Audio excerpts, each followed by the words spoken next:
Bonjour et bienvenue à vous dans cette deuxième partie sur les fonctions.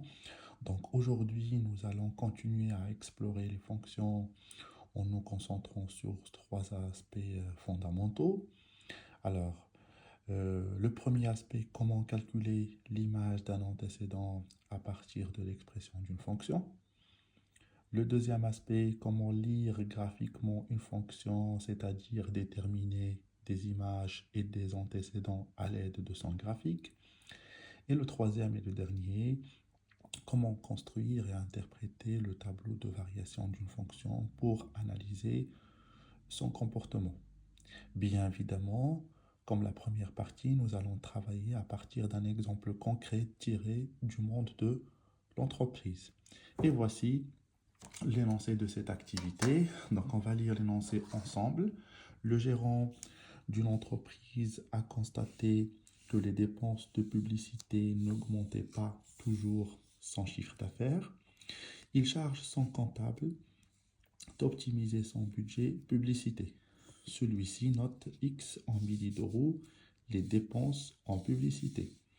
Donc, X représente les dépenses en publicité et modélise les variations correspondantes du chiffre d'affaires par la fonction définie f de x moins x carré plus 12,5x plus 15 avec x appartenant à l'intervalle 0,8. Alors, la première chose très importante ici, alors comment on définit une fonction? On définit une fonction par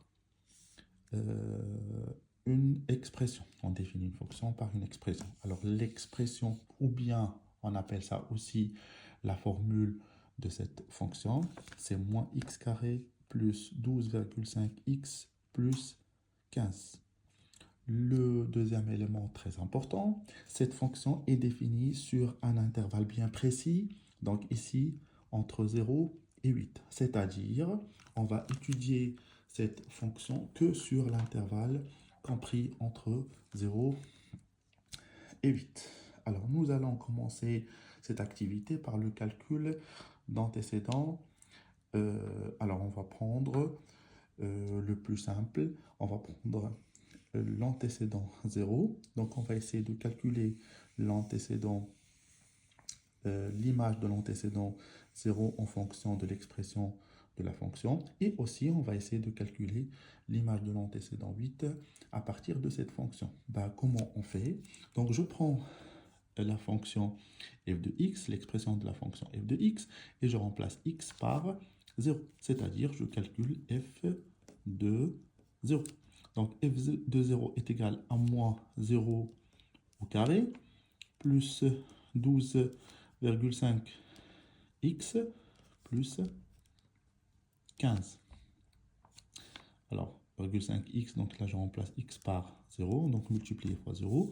Donc ça fait 0, plus 12 fois 0, ça fait 0, plus 15, donc est égal à 15. Alors pareil, donc je fais f2 de 8 est égal à moins 8 au carré, plus 12,5 fois 8, plus 15. Alors, moins 8 au carré, ça fait moins 64, plus 12,5 fois 8, donc ça fait 100, plus 15, donc ça fait une valeur de 51. Donc, je dis dans ce cas-là que l'image de l'antécédent 0, c'est 15, et l'image de l'antécédent 8, c'est 51. Maintenant, on va passer au deuxième aspect, comment déterminer des images et des antécédents à l'aide d'un graphique. Alors, je vous montre, donc ici, on a la représentation graphique de cette fonction. Donc ici, on a le budget publicité. Donc là, les valeurs du budget publicité, sachant qu'on fait l'étude de cette fonction entre 0 et 8. Et les images correspondantes. Donc ici, on représente le budget publicité en fonction du chiffre d'affaires. Ça veut dire que le budget publicité varie en fonction du chiffre d'affaires. Alors, on va prendre l'exemple dans l'antécédent 4. Alors, comment je fais la lecture? Donc, je projette la droite verticale qui passe par 4 et je fais la lecture de l'image de 4 ici sur l'axe des ordonnées. Donc, ça fait à peu près une valeur de 48 kilos euros, puisque ici l'unité du chiffre d'affaires c'est en kilos euros, c'est-à-dire 48 fois 1000, donc ça fait 48 000 euros. Alors je prends un autre exemple, donc ici l'antécédent 2, donc je fais la lecture d'image, donc l'intersection avec l'axe vertical qui passe par 2, donc ici, donc ça fait à peu près ici 35 000 euros. Alors, je peux bien évidemment faire l'inverse, c'est-à-dire je prends une image sur l'axe des ordonnées et je fais la lecture d'antécédent sur l'axe des abscisses. Alors, je prends 40 000 euros, donc l'intersection avec la courbe c'est ici, et puis je lis ici c'est à peu près 2,5 kg euros qui représente 2,5 fois 1000, ça fait 2500 euros de budget de publicité. Sachant, je répète, que le budget de publicité varie en fonction du chiffre d'affaires. Alors, maintenant, on va passer à la troisième étape, comment construire et interpréter le tableau de variation de cette fonction. Alors, la première chose qu'il faut faire pour construire le tableau de variation d'une fonction, donc c'est poser, alors on va faire deux lignes dans ce tableau. Alors, dans la première ligne, on va représenter les antécédents x, et la deuxième, on va représenter les images f de x. Alors, ici, je représente dans un premier temps l'intervalle où la fonction est étudiée. Donc, elle est étudiée entre 0 et 8. Donc là, c'est les antécédents. Donc ici, j'écris les images qui correspondent aux antécédents, c'est-à-dire ici, c'est 15 et là, c'est 51. Voilà. Alors, il me manque une valeur. Alors, lorsque je regarde de premier vue cette représentation graphique, je vois que la fonction, c'est-à-dire le budget publicité, augmente en fonction du chiffre d'affaires jusqu'à atteindre une valeur maximale. Une valeur maximale. Alors ici, la valeur maximale, je peux faire la lecture rapidement de cette valeur maximale. Donc le maximum de cette courbe-là, c'est ici. Donc je peux faire la lecture sur l'axe des abscisses, ça correspond à 6,2.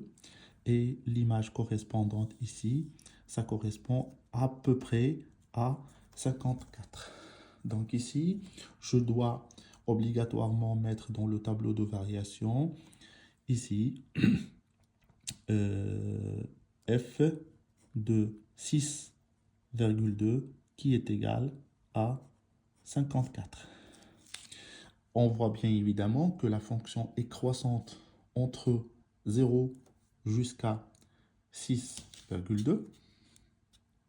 Et puis à partir de 6,2 jusqu'à 8, cette fonction elle est décroissante. Donc je reviens sur mon tableau de variation.